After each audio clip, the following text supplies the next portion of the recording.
Honored this afternoon to have Dr. Diana Whitney here from the Corporation for Positive Change. This afternoon, as you can see, she's doing the power of appreciative leadership. Dr. Whitney is the author or editor of over 15 books and multiple articles and chapters. She is the founder of the Taos Institute, which, if you look, is not in New Mexico. It's not a place, it's a group. You have to dig into her website to discover that, though. She is also the fellow of the World Business Academy, distinguished consulting faculty at Saybrook Graduate School. Her work addressing some of the most important social issues of our time has been applied by multiple governments, agencies, and businesses over the last 30 years of her work. And recently, you can buy this book in the bookstore. It's Appreciative Leadership. She's going to be signing it today after she's done outside at the bookstore. Is that right? Or maybe, I don't know where. Let's do it at the bookstore. Okay, at the bookstore. Let's do it at the bookstore. So you can all see this. This is the one you're looking for. There's a half a dozen of her other books there if you want to have a look. And please join me in welcoming Dr. Diana Whitney. Thank you very much. Good afternoon. Isn't this a great time for a speech? After lunch on a rainy Saturday? I mean, we wouldn't rather be doing anything else, would we? I'm going to put this next slide up. How many of you here have gotten the social media bug? A few of you, all right. Well, there's the hashtag for the conference. There's another hashtag for appreciative leadership. If you're the type that wants to let people know where you are and what you're doing, there's some places that you can spread the word. I went to a conference a couple of months ago on social media. And at the end of the first day, I had a headache like I've never had. And at the end of the second day, I went, okay, I'm going to learn this. I know I can learn this. So I got excited about it. I want to talk today about appreciative leadership. At least that's what where is Paul? Paul asked me to talk about. So, we all do what Paul asks us to do, at least while we're here at this conference. And then I'm going to be doing a workshop later on today on appreciative inquiry. And I want to begin by giving you a bit of what is the context for all of leadership today, for all of the work that we're doing. In many ways, we could think about that. There are certain organizational realities, and I'm sure each one of you has your story about the context of life in organizations and communities. But part of our story is clearly globalization and diversity. And there is no place that you go in the world today that is not touched by diversity. The population may be different. The issues of diversity may be different. They may be ethnicities and racial differences. They may be age differences. They may be religious differences and spiritual preferences. But diversity is now the norm. And most of the leadership practices that are still prevalent in organizations do not account for diversity. Invention and reinvention of structures. Certainly in the United States, we are redesigning our healthcare systems. We're trying to redesign our economic systems, by the way, in relation to the economies of the rest of the world. We're now going to look at our educational system. We are at a time right now where the structures and systems that have enabled us to provide services, to provide products, are no longer working. And new ones are being created to do new things, but the old ones are needing to be reinvented. And so those of us who grew up thinking, go to work, have a job, and just do whatever, we're now finding ourselves being faced with go to work and create the organization that we're now going to be part of. And so there's a real call for knowing how to design and redesign and doing it with the people who are engaged. And sustainability is essential. Whether we talk about that as environmental sustainability, whether we talk about that as building peaceful communities and organizations, we all have to be paying attention to what is it that nurtures life and sustains life on this planet, and probably beyond that. And so that's one set of context. Another one for me is appreciative inquiry. Appreciative inquiry came out of the work at Case Western Reserve University in the early 1980s. And I'll talk to you about what it is, but it has become incredibly successful, even though some of you in this room don't know a thing about it. How many of you don't know anything other than the words Appreciative Inquiry?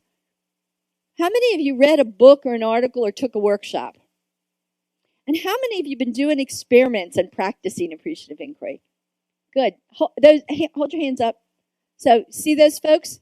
I'm not the only one here knows about Appreciative Inquiry. Tap into them. They can give you good ideas and good advice. So Appreciative Inquiry is a very different philosophy of human organizing and change. And I'll talk about that.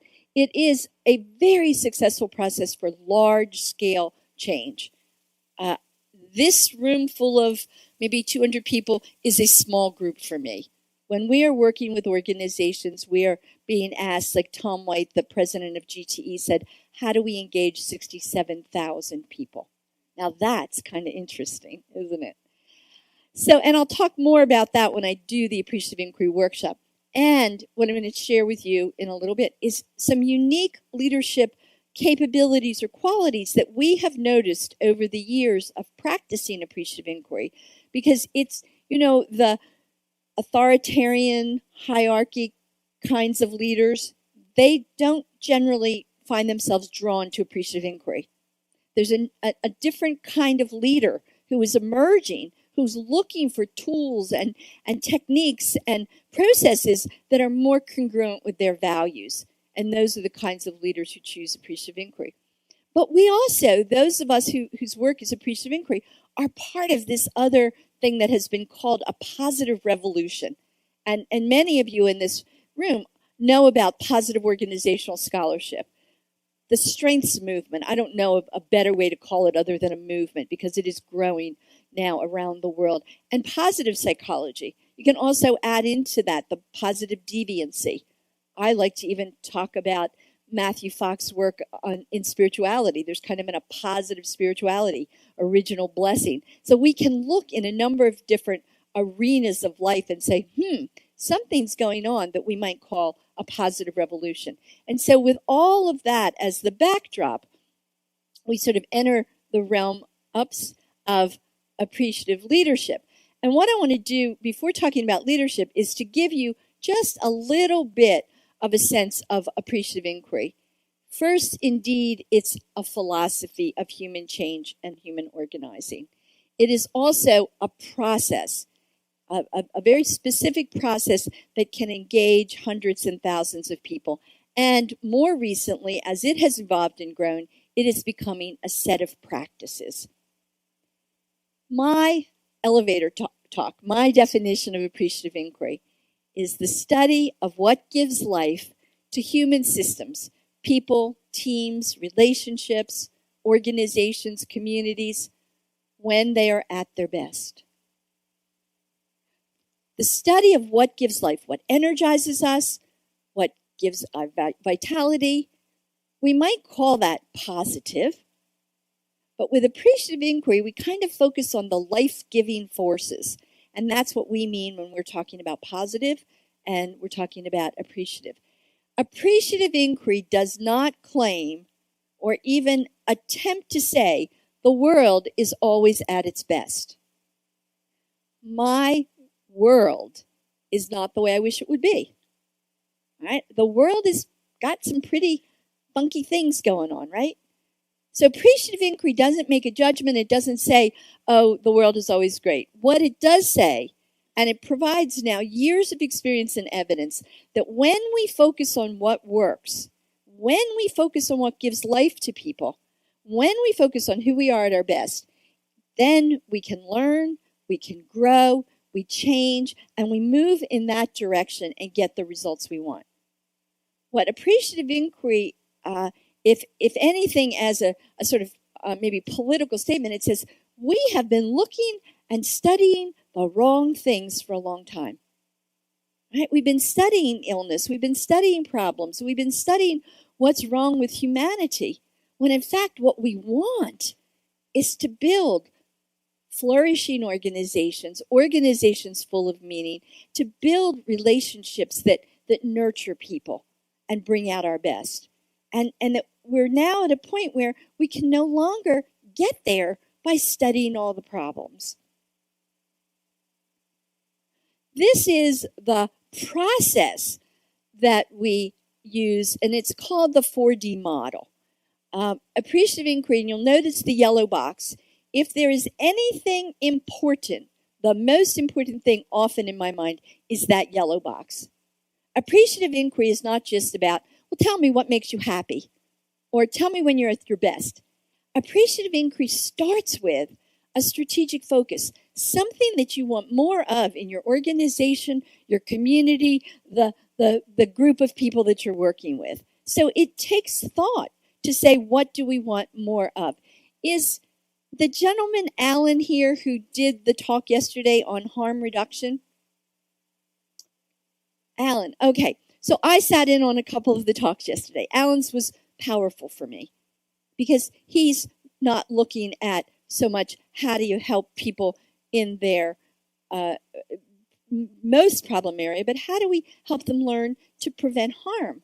Well, appreciative inquiry would say that's the strategic focus. We're studying something that we want, but I began to wonder from an appreciative inquiry perspective, what would happen if we studied healthy drinking on campuses?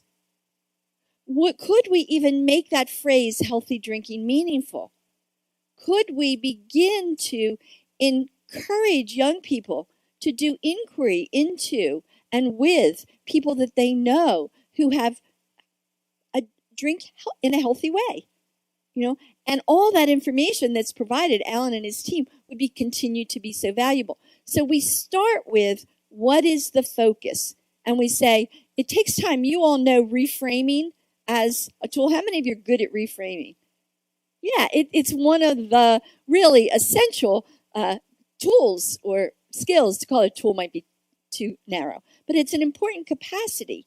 Well, we need to do that organizationally. We've got to find those ideas that will take us in the direction we want. Then we engage people in discovery, studying that particular topic, that focus when we're at our best. So if we want more enlightened teamwork, we study enlightened teamwork. And then we envision an organization that is filled with the same topic. And then we design an organization that operates on that topic as an essential organizing principle. And then we move into self-organizing in teams, and we call it destiny. So what happens with appreciative inquiry is hundreds and thousands of people are engaged in discovery. There is a book out there called The Power of Appreciative Inquiry, and it tells the story of Hunter Douglas Window Fashions Division. And there were, in the first wave, there were 900 employees who were engaged in interviews.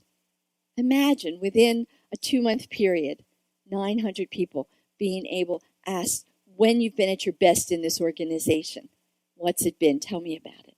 What's your dream for the organization? So discovery is a time of collecting stories, sharing best practices, and really making meaning about the organization at its best. Then we envision the future. And the dream phase in so many practices comes first. Many of us start with, well, we have to vision the future before we know what to do. But what we have found with appreciative inquiry is when you start with discovery, the dreams are richer. And then we move on to design, because once we have liberated the energy, the enthusiasm, the stories, the dreams of people, the structures of organizations as we know them just simply don't work. Because the old organizations are designed for command and control. And what they're designed to command and what they're designed to control is humanity and human creativity. They're designed to reduce variance, to control variance, and the variance they're trying to control is human difference and human creativity. So now the question is, what kind of organizations might we design? So there's just a little quick example here in nursing. We've done a lot of work around the question of nursing turnover. That is the issue that presents itself. Turnover is so high, it's so costly. But what do we really want? we want nursing retention. We want nurses who stay. In fact, one organization went so far as to say, what we really want is a magnetic work environment. It wasn't even about the nurses. It was about the kind of organization that magnetically attracted people.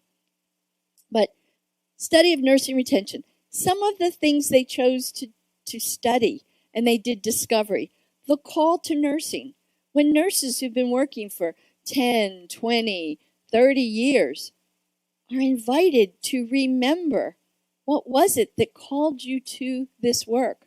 Why did you choose this work? They come to life and they get reconnected with their essential purpose in life. Why nurses stay? You know, most organizations forget to ask that question. They ask the people who've left why you left, but they don't ask those who are still here. Why are you here? What gets you here every day? What most excites you about coming to work here? And this was one of my favorite ones. One group studied humor, the other vital sign. Because in nursing, it's important. That's an important element. And then they dreamed a hospital with magnetic attraction to nurses. And they began to imagine everything from the way nurses were recruited to the way they're onboarding a simulation process, the way their scheduling occurred, the way they had mentoring and peer collegial support. And then they began to design the systems. And you know, when they get to the design phase, you know the systems they most care about? Reward and recognition. Not even compensation. But if somebody would only tell me how great a job we're doing. If we could only take a breath once in a while and celebrate, it would mean a lot. If I could only have time to talk to people and learn what they're doing that's similar to what I'm doing, that would go a long way. And then this is in one case, some of the results, a 13% reduction in turnover and a 20% increase in patient satisfaction with nursing, and it goes on. So that's a little bit about appreciative inquiry. We're going to put a pause there, and those of you who want to join me in the workshop, whenever that is and wherever that is, we'll pick up there. Here are the things that we learned about leaders, successful or leaders of successful appreciative inquiry initiatives. 4 things kept coming up over and over again. And the first was they engage with, and I want to really emphasize the word with, other members of the organization to co-create the future. They will sit at a table like you are sitting in the round, because most of our work is in large rooms with round tables. The CEO, the chief financial officer, the chief R&D director, everybody is in the room participating with people. Bishop Bill Swing, who's the founder of a global interfaith organization that we helped to design using appreciative inquiry, says, you know, everybody says I'm the founder. He said, I'm not a founder, I'm a finder. He said, I sit down and I talk to people and I find people who care about the same things. And then I connect them with each other. And together we're making a difference. And so the U.S. Navy has done a whole series of appreciative inquiry summits. The admirals, not only did they participate for the full 2 days at a table, but they participated without uniforms. Because that was the only way we could begin to level the conversation so that people would not be yes sir, yes ma'am all the time. The second thing, and this was one that was kind of fun because we didn't imagine this at all, but they enjoyed learning and changing. Rick Pellet, who's the general manager of Hunter Douglas, said after a while, he said, you know, I really did think that we'd use appreciative inquiry and a lot of people in the organization would learn and it would be good for them. He said, but I didn't know how much I would learn and how much better a person I would be for it. He said, it's been fantastic. And so that willingness to learn and change. The third is that they care about people. Over and over again, we have the good fortune to work with executives who have this interesting orientation, and they say, well, yes, we make window curtains, but we really develop people, and window curtains are our means to do that. We work in Head Start programs, and we help to make sure there's educational services for young people, but we really are concerned about the well-being and the development of everyone who's working in these organizations, because we're in the business of helping people be the best they can. And the fourth is that they believe in the power of the positive. Over and over again, people come and they say, you know, I have been in marketing in my career, and you know, when you go out to sell something, marketing and sales, you can't sell what's wrong with your product. I don't understand what's so new about this positive thing. Selling, we've been doing it all along. And they'll recognize that the best way to get things done in their sector, in their industry, is by looking at what works. And so we had those things in our mind. We then did some focus groups, and we just asked people. We decided we weren't going to write a book that really told the story of all the big name leaders. We wanted a book that had the voice of the people in it. And so we did focus groups with folks, and we said to them, what's great leadership? And over again, they said great leadership is positive. It's affirmative. It's an attitude. They use the phrase, a positive can-do attitude. Great leadership shows up, gives hope, is positive, is enthusiastic.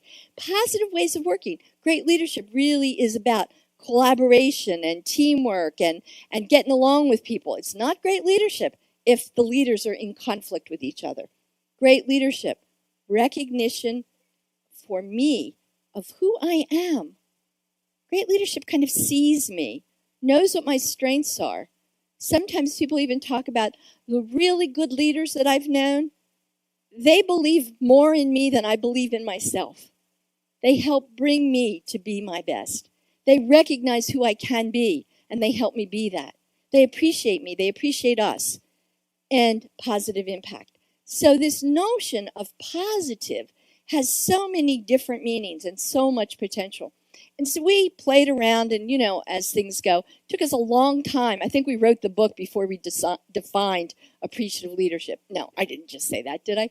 So appreciative leadership, the relational capacity to mobilize potential and turn it into positive power. To set in motion positive ripples of confidence, energy, enthusiasm, and performance to make a positive difference in the world. So the very first thing I want you to pay attention to about this definition is that leadership is a relational capacity.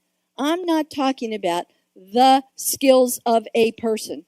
I am not talking about the traits of the next generation of heroes, whoever they are. I'm talking about something that happens when people get together and the quality of their communication is such that they feel good, their strengths are brought out, and the results that they get really are satisfying and make a positive difference. So in many ways, leadership is about the nature of communication. And what we've written is that there's 5 qualities. We call them strategies, but there's 5 qualities. Appreciative leadership is about inquiry. It's about asking questions that are going to make a difference, that are categorically different kinds of questions. They're appreciative, they're value-based, they're affirmative. It's about inclusion or inclusivity. Really, not just because it's the good thing to do or it's some policy, but because we understand that the more diverse the room full of people, the richer the conversations. Illumination, being able to bring out the best of people, to shine the light on strengths and positive emotions. Inspiration, the capacity to give hope. And integrity, which we define as making decisions for the good of the whole. So I'm going to talk about each of these a bit with an emphasis on inquiry and a bit of strengths. So let me first talk about the wisdom of inquiry. I just had to find a place to use this picture. Everybody says, where's the beef? And I think the beef is in the question. I just think it's so tacky it had to be used. Why is inquiry important? Because human systems move in the direction of what they study. Do you want to add something? It's about possibilities. That's right. You know, again, in some ways, It's common sense. We learn, we grow based on what we study. And yet, we so often don't ask questions about what it is we really want to know. We say that inquiry is the intervention, that human systems move in the direction of what they study. The questions we ask are fateful. They determine what we find, but moreover, they create the world as we know it. Now, let me give you an example. Imagine that I'm curious about stress in the workplace. Tell me your name. Donna. Okay, so I'm curious about stress in the workplace, and I'm going to do some research. And I've got a lot of people signed up. I'm going to interview them all.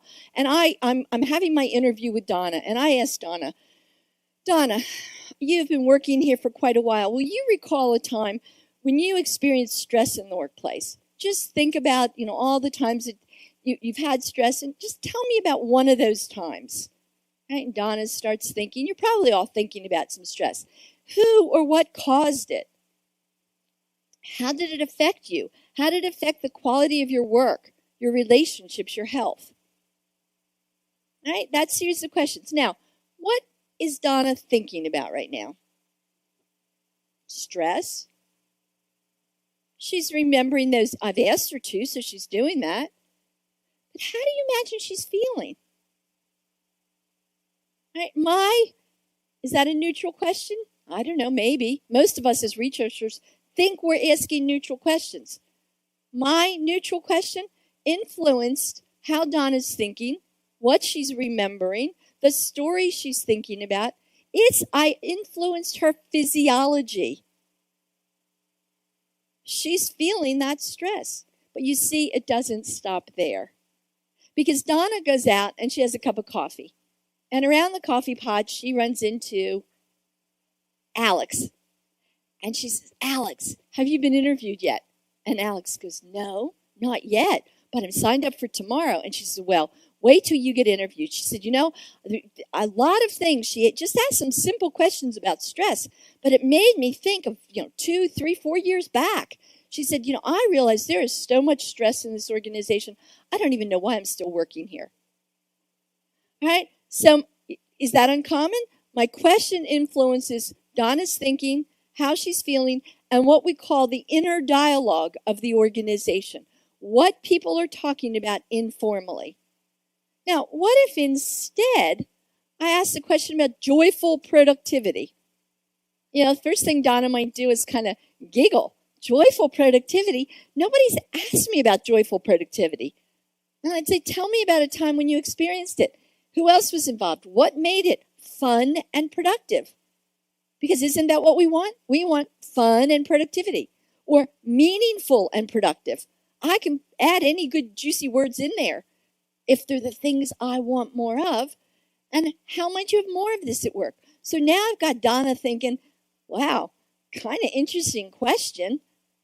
And she's got a story. It might have been the time that they pulled the all-nighter to get a proposal ready.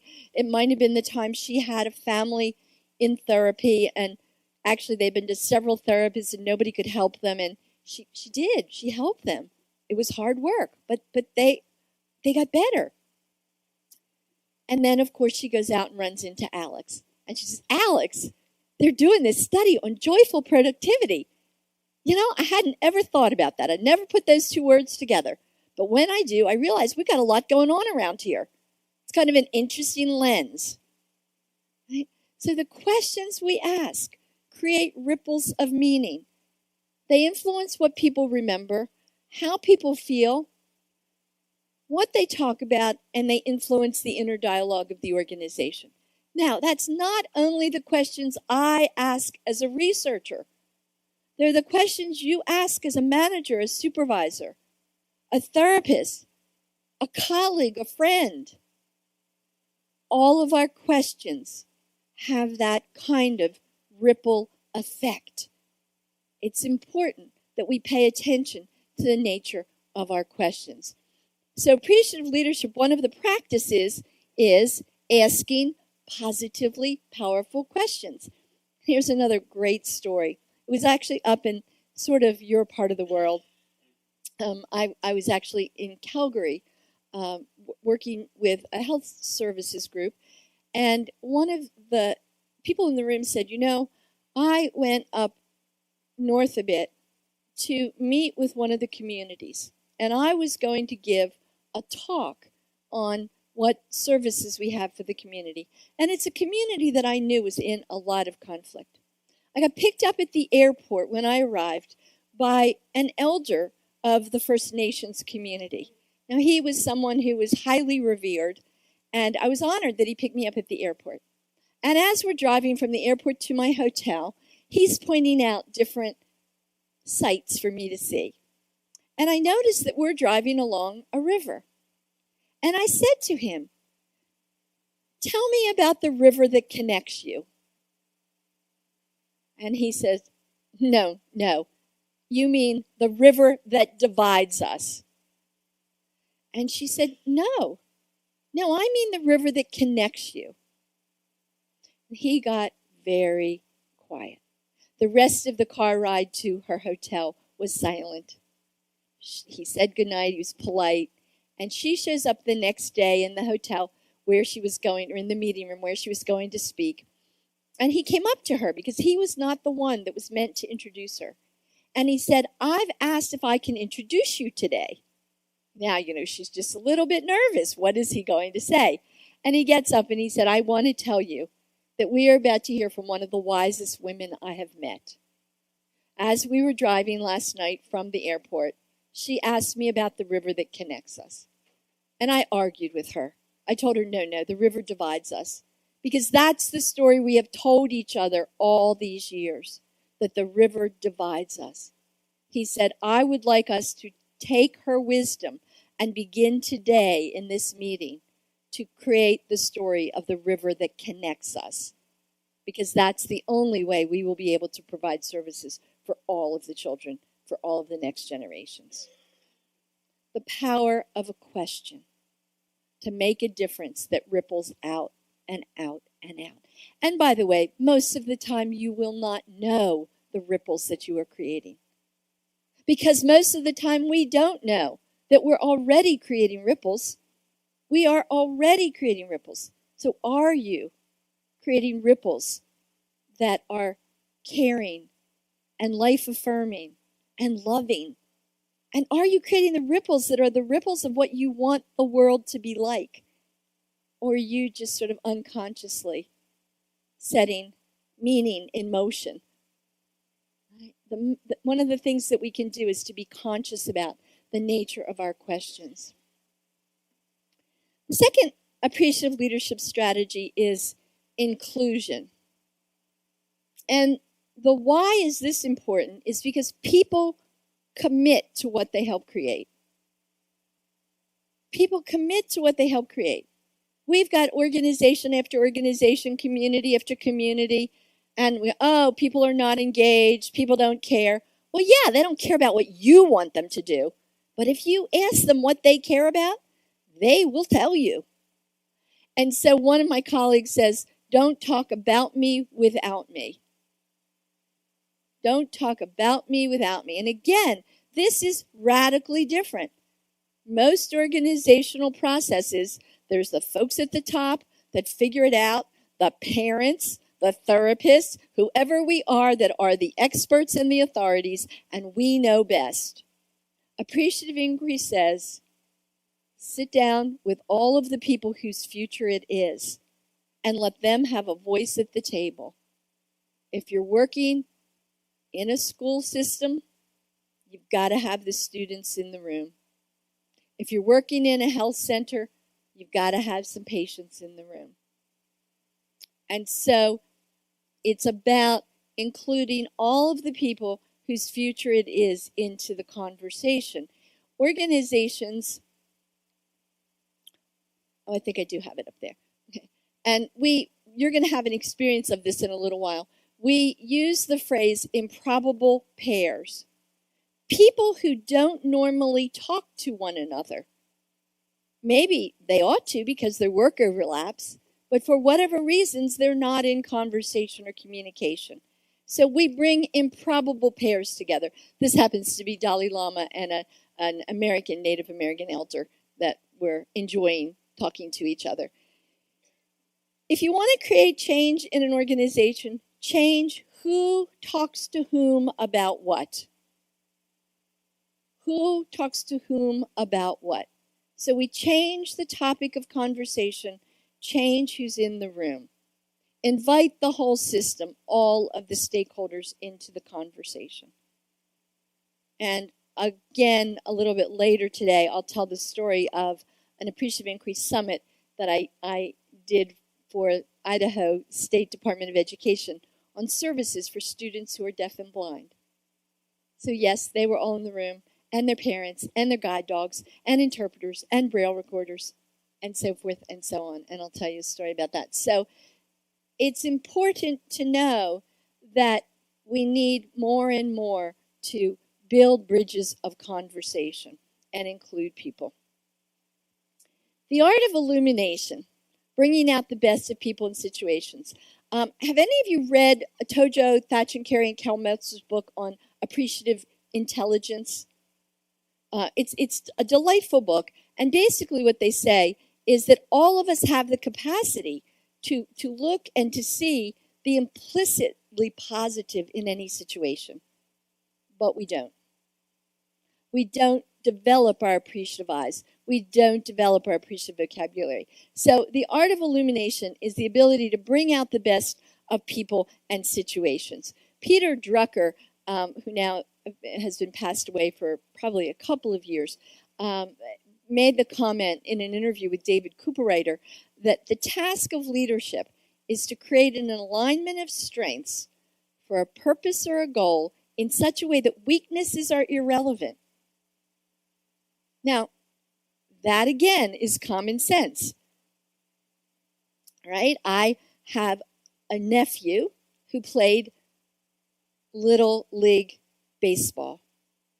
He was a great runner. He was a great hitter.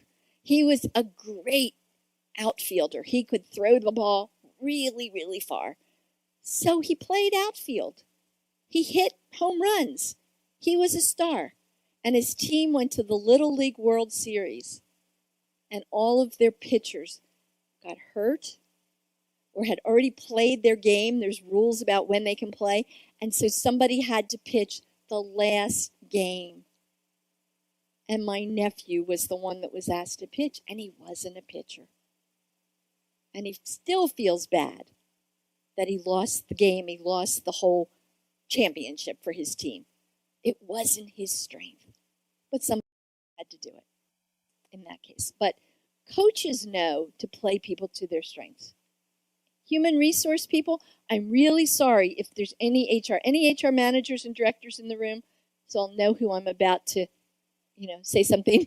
Okay, apologies in advance. Most of our human resource practices follow a very different statement. They follow a statement that says, let's do an analysis of Diana's competencies.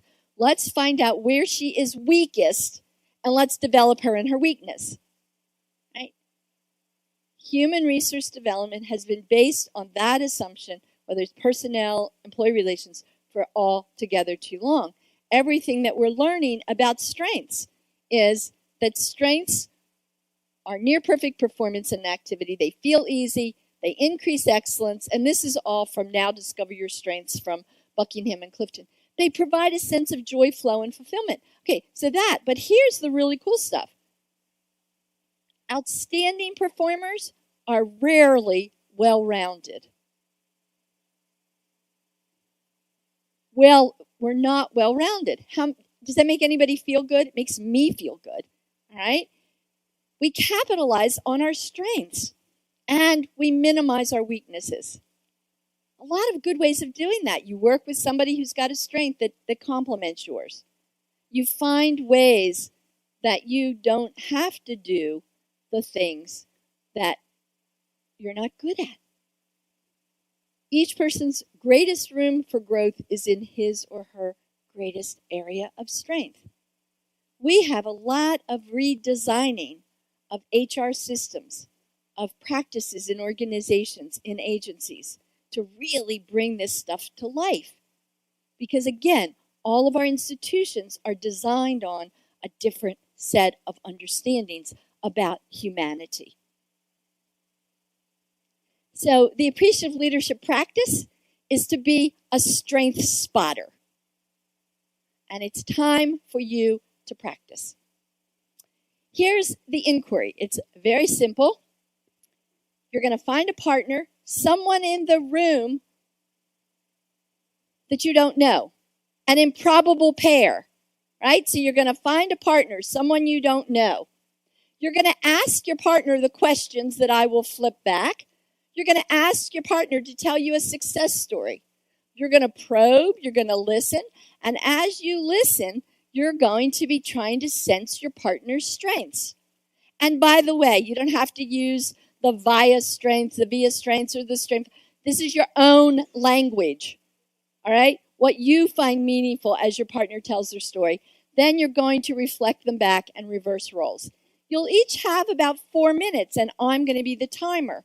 Here are the questions. Tell me about a recent success, something you've done in the past few weeks or months that have given you great satisfaction and pride, something that was meaningful to you. And if you want it to be work, you can, or you can leave it open-ended. And you're going to ask your partner to talk about themselves, not the situation, but what did they do? What else did you do? What gave you the idea to do this? Who else was involved and how did you relate to them? Tell me more about what you did to make this a success.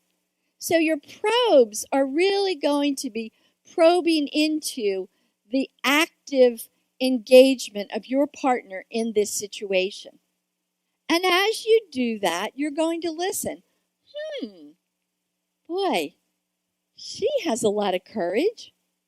Wow, that took perseverance. Oh my goodness. And then you're going to reflect back.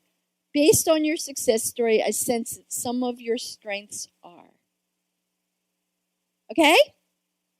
So, everybody find an improbable partner, someone that you don't know, that you haven't yet met, and I'll tell you when to change roles. All right, we have a microphone available, and I'm going to ask you, how was that?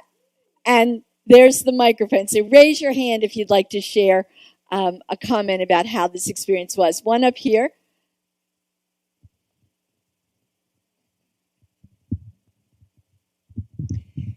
My name's Donna, as we met earlier.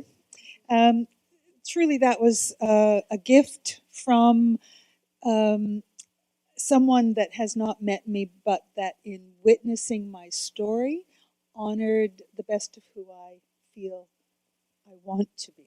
And so it was truly a blessing to have that experience. Wonderful. Yeah. Yeah, and as you share, how did it feel? Did you enjoy being heard? Or did you enjoy getting the feedback? Did you enjoy listening? What about that was most meaningful for you? Yes, Donna's partner. Therese. It was, it was so wonderful to feel appreciated more than just the cerebral sharing.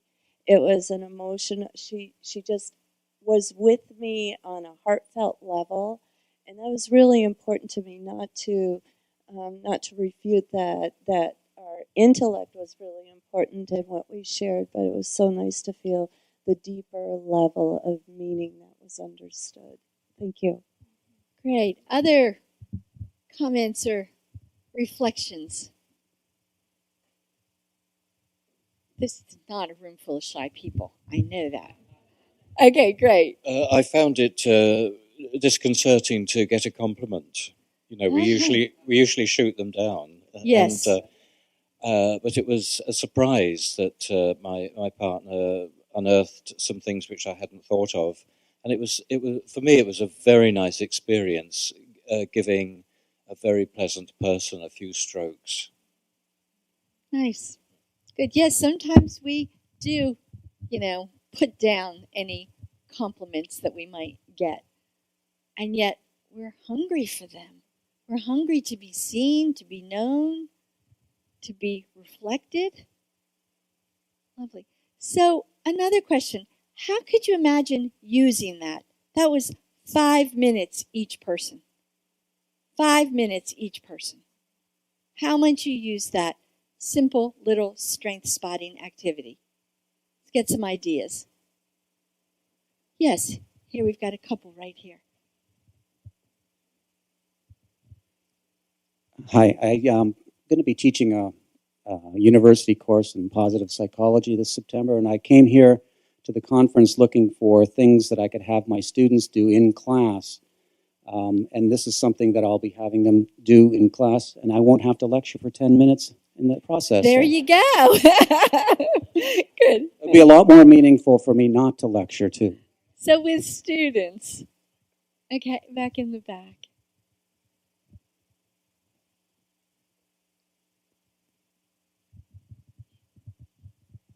Let me just comment to the gentleman who's going to be using this in his positive psychology class, that actually one of the things you can do is have people tell the stories in groups and do a group strength spotting. And, so that and we actually do this in the class that we teach, where we have everybody tell a best self story and have the group practice strength spotting in a group. And that's also an interesting way to go about it. Good. Let me respond to that from an appreciative inquiry perspective. You can do that. And one of the things that people in business say, I would use this to start my team, getting team members together. What we find is the one-on-one connection, doing something first in a one-on-one interview is very important because everyone gets heard. And then we often have the partner share the story. Not the casual, oh, let me introduce my partner, but let me tell you the story I just heard and the strengths. And what that also does, it then puts stories in the room, stories as your data point, and it also creates a sense of humility. Because when people are telling their own story, first of all, they're kind of trying to position, how much should I really tell? Is it safe? What should I do? And when you're in a one-on-one setting, you can kind of settle in a little bit easier. And then you bring the one-on-one into the circle. And then when we do large group works, then the circle comes into the whole room like this. So absolutely, yes. And I'd say explore, try it in lots of different ways. But I do encourage you, wherever possible, let people do interviews. I wonder what it would be like to have, people in therapy interviewing each other in front of you or something like that. I would get, and when I do my VIA, I think I'm pathologically creative, if that's a value or a strength. So always looking at different ways that we can do it. Great. Simple, narrative-based, and it's amazing what you learn. People often come away and a day later they'll go, I thought about what my partner said. Hadn't thought about myself that way. Now I have some new things to hang on to my identity. So the third set of practices is inspiration. And what we know from our experience is that all change, whether it's personal, organizational, community, requires large amounts of positive emotions, energy, enthusiasm, and hope. And one of my, we have lots of now nice definitions of hope popping up in the literature in positive psychology. And I just like, the believing in the best in the midst of the worst. Being able to see a positive possibility. And again, the old models of change say, if there's not a burning platform, if there's not something so horrible, we're never going to grow. Well, we have workshops that are completely strength-based, affirmative, and people make huge transformational changes. It is possible as people to grow and to learn and to move in new directions without having to hit a bottom. Now, I'm not saying that people aren't going to ever hit the bottom, because we all do, but change really needs positive emotions, hope, and enthusiasm. So this unleashing the creative spirit. And the what we know so much from positive psychology and a number of people who are studying the positivity ratio is that it makes a difference. Barbara Fredrickson's work, who is also now in Chapel Hill, North Carolina, and I'm going to be speaking with her class this coming semester. I mean, she really is showing us that there's a healthy range. 4-to-1 positive to negative communication, up to 11-to-1 positive to negative. And that if we're in that range, people flourish. Now, I don't know any organizations or families that are above 11-to-1. So lest we worry about being Pollyannas, we've got a long, long way to go. Most of them hang out in the, 1 positive to 2 or 3 or 4 negative criticism. And so that range, I think, is very meaningful. It also says, it's not 4-0. It says that, we've got to, every once in a while, there's something that just needs to be said. And you've got to find ways to say it. And that's where all of our great skills at framing things so that people can hear them and framing it so that it's going to be meaningful for them and they're going to want to take the message and learn is important. Marcel Lozada and his team in Chile, successful teams, 5-to-1 positive. And very parallel with John and Julie Gutman's work, and I understand they're here in Seattle, and not here. I was in Seattle. Okay, I'm now in Vancouver. They're in Seattle. I've been traveling for 2 weeks, so when I go home tomorrow, it's going to be a long-awaited homecoming. And their information is that successful messages are 5-to-1.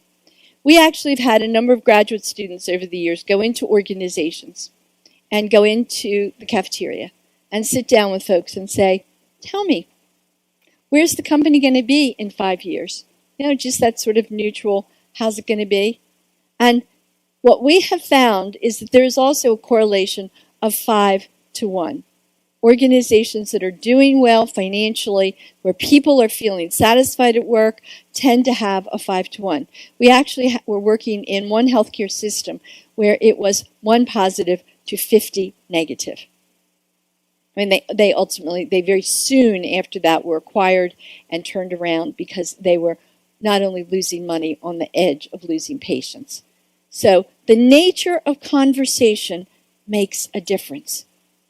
Not only do our words create a resonance and a sort of sensibility, but the meaning that they carry and the meaning that we make goes and again ripples out. And so it's important to begin to build our own language and vocabulary of hope and inspiration.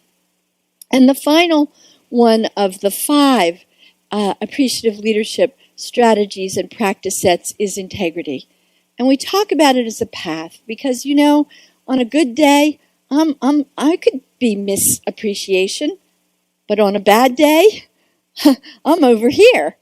And so we all have our ups and downs. And very often you'll hear an appreciative inquiry question will say, we all have our ups and downs. Tell me about a time when you were at the top of your game. Or tell me about a time when. But what we really believe is if we look at, again, the root of the word integrity, it goes back, it's integral, it's whole, it's health, it's holy. And to say that we are on the path of integrity is to say that we care about the whole. We care about what is healthy. We care about what is holy. And that is a really important stance to take as a human being. This quote from Martin Luther King, make a career of humanity, and you will make a greater person of yourself, a greater nation of your country, and a finer world to live in. So it all does start with us. And you may have been wondering about my buddy here. So he's going to help me tell the last story that I want to share with you. And you may know this story. He's a wolf. And the story is about the elder grandfather. It's often attributed to the Cherokee Native Americans in the U.S. I don't know if that's the case. But the grandfather thought, it's finally time to tell my young grandson about life and about what it means to be a person. And so he says to the grandson, inside of every person, there are two wolves. One is a good wolf, and that good wolf is compassionate and loving and caring and gentle and accepting. And there's a bad wolf, and they're in battle, and the bad wolf is greedy and egotistical and mean and abusive. And the two wolves are inside of every one of us, and they're battling.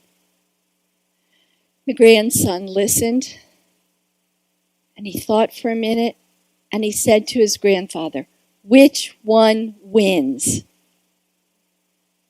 And the grandfather said, "The one that you feed." And so it's an invitation for all of us to feed the good wolf, because it starts with our own way of thinking and our own way of communicating. And there's 3 very basic skills and practices. Do it now. Ask powerfully positive questions that invite people to think different and beyond what they imagined was possible. Be a strength spotter, whether it's 2 or 3 minutes at a time, or whether you engage a whole team or a whole organization, and cultivate your own appreciative vocabulary. Really, I actually sat down the other day and I went, if I wrote down the ABCs, could I think of an appreciative word for every letter? Try it. You'll find that some of them you come up with empty. So really work on your own vocabularies. Thank you very, very much.